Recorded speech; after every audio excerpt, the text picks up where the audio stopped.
باری تعالیٰ نے خود ولادت محمدی صلی اللہ علیہ وآلہ وسلم پر بزم کائنات میں جشن کا سماں پیدا فرمایا تاکہ میلاد مصطفیٰ صلی اللہ علیہ وآلہ وسلم کی خوشی اور جشن سنت الہیہ قرار پا جائے۔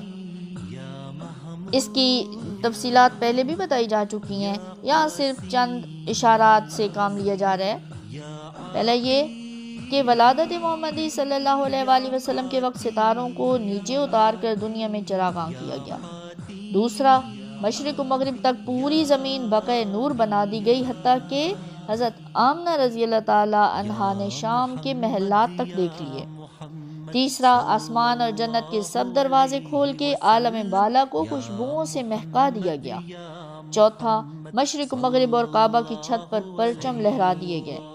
پانچواں، 70,000 حوران بہشت کو استقبال کے لیے فضا میں نیچے اتارا گیا اور ان میں سے کئی حضرت آمنہ رضی اللہ تعالی عنہا کے گھر پر معمور کی گئیں۔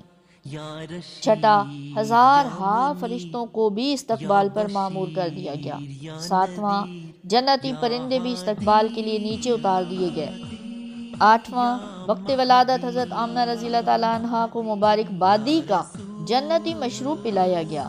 نوواں، شب ولادت قریش مکہ کے سب جانوروں کو بھی میلاد مصطفیٰ صلی اللہ علیہ وآلہ وسلم کی خوشی کے اظہار کے لیے زبان دے دی گئی۔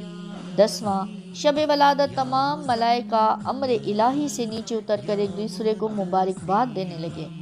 11واں، یوم میلاد سورج کو بھی غیر معمولی نور سے نوازا گیا۔ 12واں، وقت ولادت پہاڑوں، دریاؤں اور سمندروں نے بھی اپنے اپنے حال میں خوشیاں منائیں۔ پہاڑوں کی چوٹیاں معمول سے زیادہ بلند ہو گئیں، دریاؤں اور سمندروں کی سطح تموج کے ساتھ خاصی اونچی ہو گئی اور سمندری مخلوق نے بھی ایک دوسرے کو مبارکباد دی۔ 13واں، ولادت محمدی صلی اللہ علیہ وآلہ وسلم کی خوشی میں باری تعالیٰ نے سال بھر عرب کی عورتوں کو بیٹے عطا فرمائے تاکہ اس سال جاہلی عرب کے ظالمانہ دستور کے مطابق کوئی بیٹی ناحق قتل نہ ہو۔ 14واں، میلاد مصطفیٰ صلی اللہ علیہ وآلہ وسلم کی خوشی میں عرب کے درخت پھلوں سے لاد دیے گئے، سوکھے ہوئے کھیت ہرے بھرے ہو گئے اور قحط کو ہریالی و شادابی سے بدل دیا گیا۔ 15واں، شب میلاد آسمانوں پر زبرجد اور یاقوت کے مینار بنا کر روشن کیے گئے، جو شب معراج حضور صلی اللہ علیہ وآلہ وسلم کو دکھائے گیا اور بتایا گیا یہ آپ کی ولادت کی رات سے روشن ہے۔ 16واں، شب میلاد جنت میں نہر کوثر کے کناروں پر 70,000 عطر بیز درخت اگائے گئے اور انہیں پھلوں سے لادا گیا۔ الغرض، باری تعالیٰ نے عالم کون و مکان میں اپنی شان قدرت کے لائق جشن میلاد مصطفیٰ صلی اللہ علیہ وآلہ وسلم منایا اور اس عمل کو اپنی سنت قرار دیا۔